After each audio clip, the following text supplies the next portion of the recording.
So without further ado, I'd like to introduce our speaker for today. We have our product specialist of epigenetic services and solutions at Novogene Corporation, Yang.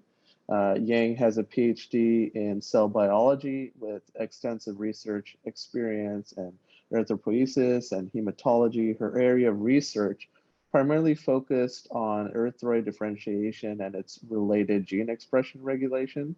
And again, she is one of our product specialists that focuses on helping our clients with epigenetic services and solutions that fit their research needs. So we're excited to have Yang with us this morning.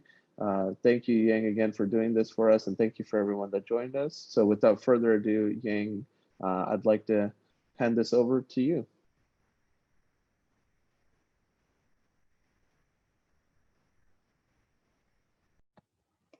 Thank you, CB. Thank you. Got it.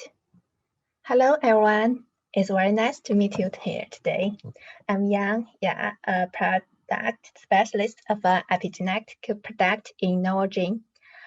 Our topic today is scan for NGS in epigenetic study of gene expression regulation. And now we are start. Webinar content today is mainly divided into the following 4 parts. The first part is the brief introduction about Novogene epigenetic sequencing services.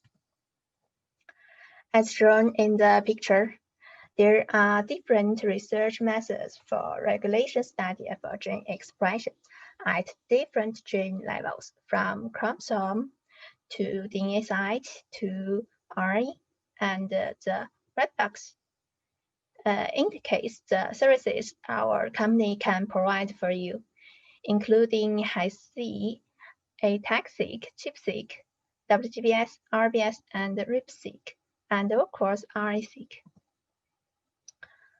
Let me briefly introduce the basic concepts for these services. The first one is chromosome level research, high-C. The middle picture here shows hierarchical organization of the hierarchic genome. High-C technology is derived from chromosomes conformation capture, 3C, using next generation sequencing, NGS technology, and bioinformatic analysis methods. The relationship of chromatin DNA in the whole genome is studied, and the chromosome span haplotype is constructed.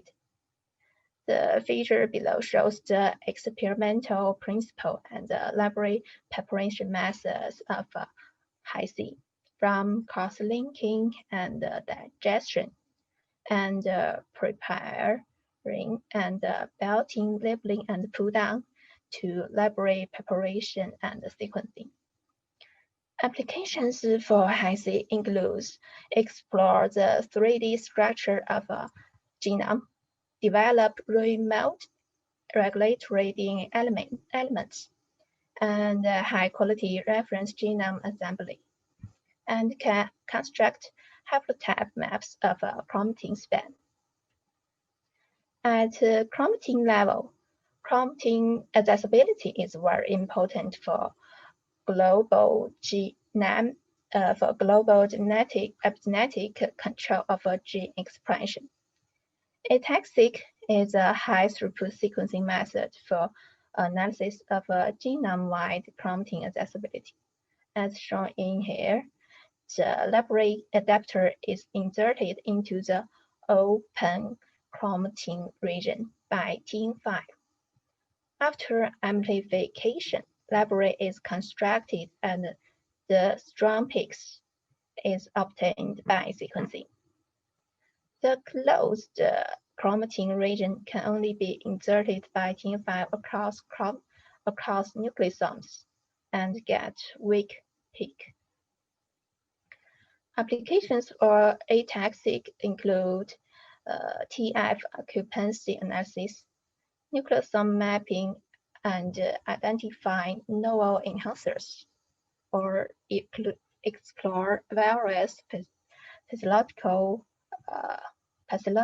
conditions.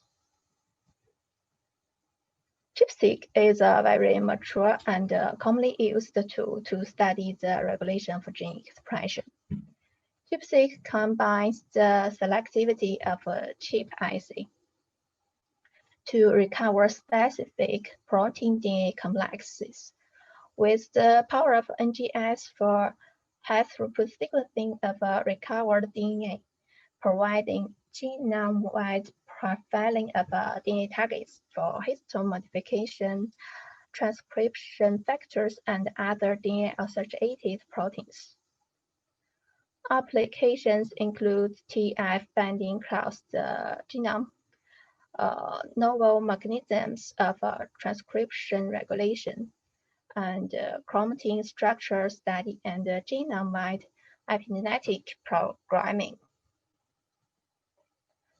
DNA methylation as a fifth position in cytosine has a fundamental influence on gene expression and cellular activity. Abnormal methylation patterns has been associated with several conditions and diseases, such as cancer. Upon specific treatment, unmethylated cytosines here are deaminated to uracil, which upon sequencing are converted to thymidines. Simultaneously, methylated cytosines resisted deamination and are read as cytosines here. NGS technology provides single-base resolution of methylated cytosines in the genome-wide in WGBS methods, and it has become the gold standard for studying genome-wide methylation. Applications include high integrated single-base resolution DNA methylation patterning, provide insight into gene sulfate commitment and reprogramming, as well as gene regulation. Identifying novel epigenetic markers and targets for disease. RRBS was originally developed for animals. The main feature of RRBS is that the genomic DNA was digested with MSP1. MSP1 mainly acts on CG-rich regions called CPG islands. CPG islands are ubiquitous in the promoter region of an animal genome. The purpose of RRBS is to cover as many CPG regions as possible with the least amount of sequencing. RRBS is an accurate, efficient, and cost-effective method for DNA methylation research. Applications include methylation pattern of CPG-rich region across the genome, epigenetic biomarker discovery, and clinical applications such as pathological mechanism study or tumor subtypes classification. Post-transcriptional regulation processes are very important in genes regulation, such as RNA cleavage, transport, and translational control. Protein-RNA interactions play important roles in these processes. RIP-seq here is a revolutionary technology that reveals the interaction of RNA and RNA binding protein, RBP, at genome-wide level. Applications include genome-wide identification of RNA RBP interaction networks, verification of the interaction between RNA and the target protein, study of development pathways to disease mechanisms and beyond. After understanding the basic information of these technologies, then how can we take the advantage for them? In the second part, I will introduce the project workflow and sample requirements. The common feature of high-seq and ATAC-seq services is that customers need to send tissue or cells to our company. We provide subsequent library preparation, sequencing, and analysis service. For IP products such as ChIP-Seq and RIP-Seq, we need clients to complete their own IP experiment and then send us the enriched DNA or RNA to complete the follow-up service. For methylation products, our lab starts with genomic DNA. And there is corresponding quality control steps here in each step to ensure the success rate of the experiment. The table here shows our sample requirements, and you can find the detail and download them on our official website. I would like to explain some details of sample preparation for ChIP-Seq. We are usually asked. And the ChIP-Seq experiment includes the ChIP-IC part and the sequencing part.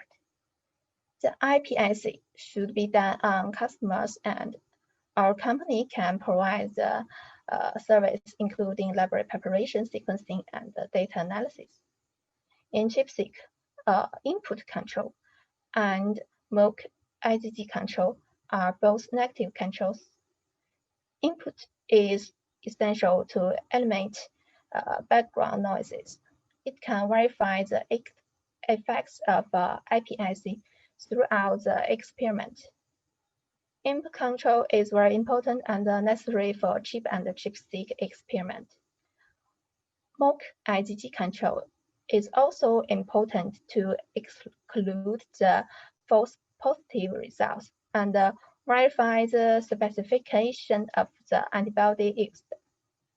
If sample amount is too low for library preparation of ChIP IgG sample, the IgG control cannot be sequenced.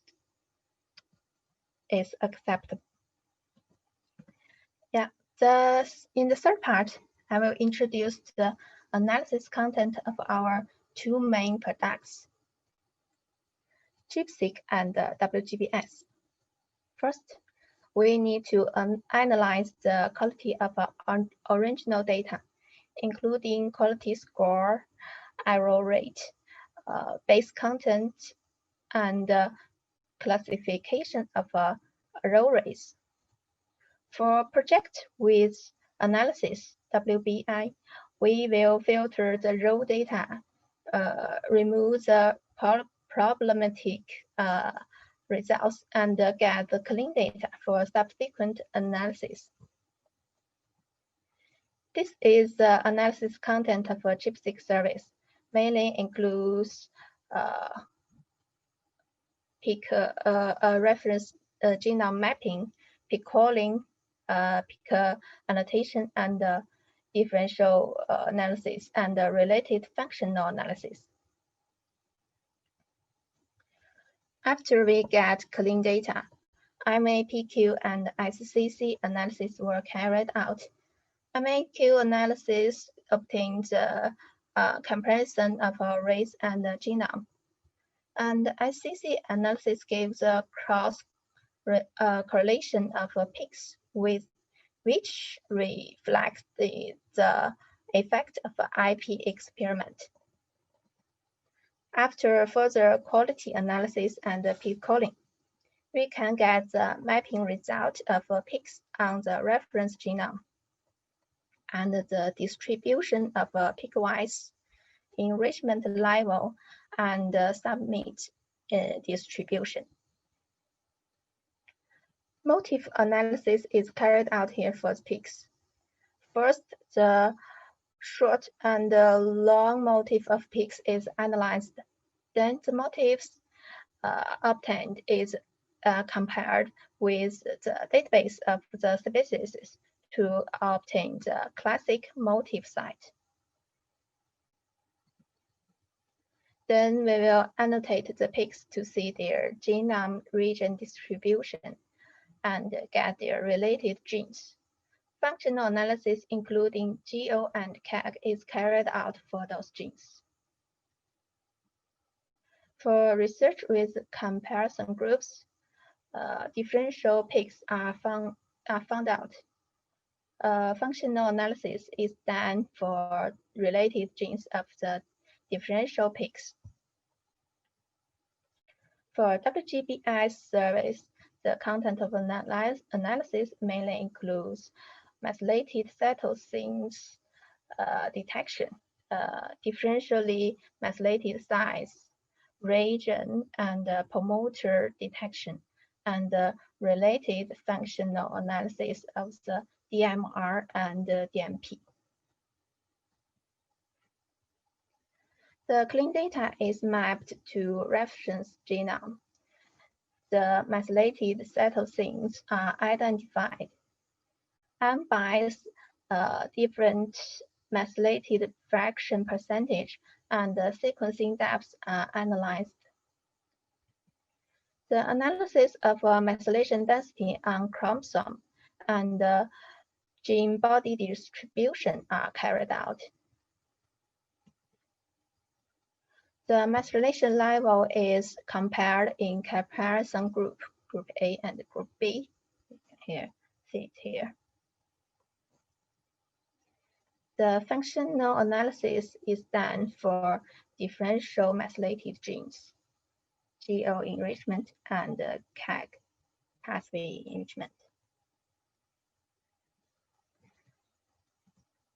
The last part is case study. The first one is published in NAR in 2019. This study investigated the regulation and the function of the stage-specific expressed ERVs, with a particular focus on the potency marker of MERVL. It was found that ZSCAN4 activates MERVL. This page shows the research pipeline of this study. The sample used include mouse ES cells and 293T cells. Researchers used RNA-seq and ChIP-Seq technology together with published WGBS and ATAC-seq data to get their research goals. The ChIP-Seq of ZSCAN4 was done in ES cells. The binding site distribution and motif analysis is carried out. Through the combined analysis of RNA-seq data and ZSCAN4 ChIP-Seq data by binding and expression target analysis, BETA, here BETA, it was found that ZSCAN4 could both activate genes and repress genes expression in ES cells. By examining the published histone modifications enriched around ZSCAN4 binding peaks, we found that ZSCAN4 peaks were enriched of histone markers related to enhancers and promoter. Through the analysis of promoter region MERVL, it was found that ZSCAN4 activates MERVL expression while direct binding to MT2, here's MT2 low C, and activates 2-cell and 4-cell embryo genes through regulating enhancer activity of MT2. Finally, together with other efforts, a model was proposed that activation of MT2-MER-VL by ZSCAN4 is associated with augmented histomarkers. Here, histomarkers deposition on this loci. Subsequently, ZSCAN4 targeted MT2 enhancer region further activates the expression of nearby genes in 2-cell, 4-cell embryos. The second case is a study published in Nature in 2020 about prostate cancer research in Asian populations. 210 prostate tumor samples and matched healthy tissues were included in the genomic and epigenomic studies. In WGBS research, basic comparison of a CpG methylation is done between tumor and normal group. Average methylation level in PMD and the correlation of CIMP CGI methylation with PMD methylation are analyzed too. Obvious differences were found and negative correlation here. After WGBS analysis, 4 molecular subtypes A, B, C, D of Chinese prostate were summarized by the integration analysis of 3 technology. Regarding our own research, do you know which technology to choose? Usually, we start from RNA-seq data to find some important differential expression genes. If a TF is found, we can use ChIP-Seq to find these targets. Use Epigenetic to study the chromatin accessibility of the targets, and use methylation sequencing to study the methylation level of target genes. If RBP is found in RNA-seq data, we can use RIP-seq to find its targets and the functional mechanisms. Hi-C here can help to find these long-range regulatory elements. We are very proud to have many partners around the world. We hope you can be one of them too. Thank you for your attention. Thank you, and many thanks to our panelists today, Daphne and Mohan. Okay, now it's time for your questions. Welcome. Awesome. Thank you, Yang, for that presentation. At this time, as mentioned before, we are going into a few minutes of live Q&A. If you have any questions that you would like to ask us, please use the Q&A module to post those questions. Our panelists have been answering them as they come in. So I'm going to give it a few minutes to allow for some more questions to come in. But while we're waiting for that, just a quick reminder, please follow us on social media, on LinkedIn, Facebook, Instagram, and Twitter to stay up to date with upcoming webinars, promotions, and other events that we are hosting year-round so that you can stay updated. Please also, if you're interested, let us know if you'd like to join our monthly newsletter where we keep you updated on a lot of different offerings and new technologies and services and so on. So again, we want to thank you, and we want to jump right into the Q&A section. Yang, could you speak to a little bit more? I know some of our questions regarding analysis, we've received a few more questions. What sort of software do we use to analyze the epigenetic studies? And after that, could you talk about, you mentioned some pipelines, which pipeline has a better resolution for that? Okay, First question about software. In different services, we use different softwares, such as for ChIP-Seq, we use Max, and different service, different steps use different and specific software for study, for analysis. So it's a serious and novel pipeline. Yeah, well accepted in the world. Yeah. Okay. So reach out to us about your specific research needs, and we can definitely get you more information on what your what software packages your specific project will be using. Thank you for that. Some of the main questions that had come in were around, do we provide sort of that end-to-end service for epigenetic studies? And I think throughout the webinar, we highlighted the fact that we do. So if you have any questions or you just need some consultation in experimental design, we can help you with that from the beginning all the way till getting you bioinformatics and data, publication-ready data as your project requires. Yang, do you know of any species limitations for any of these services that we talked about today? Yeah, for WGBS and RBS, okay, for WGBS, we can accept almost all plant and animals. And for RBS, we can only accept higher mammals, such as pig, human, mouse, and we have experience of them. But for other species that have reference paper, we can have try.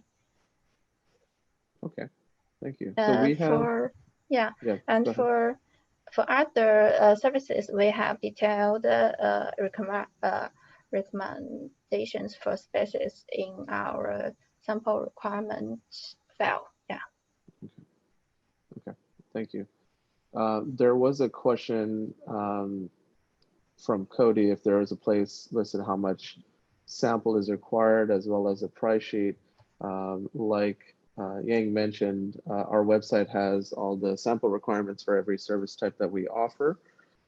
So you can download the sample requirement sheet from our website, or you can respond to the email once we send out the webinar video and the slide deck, and we can provide that for you. Additionally, Cody will specifically get back to you with more details on that.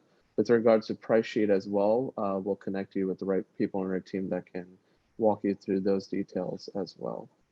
Yang, we have time for one last question. Okay. There's a question regarding the experimental design of ChIP-Seq. Do you have any recommendations for the number of biological replicates, or how do we deal with the variation in data quality across replicates? Okay, first, the recommendation for biological replicates is 2 to 3. 3 is better. Yeah, for almost all biological experiments. Yeah, and for the data quality across replicates, we have specific software and to resolve the problem, and our bioinformatic team can do the customized analysis for our customers if they want to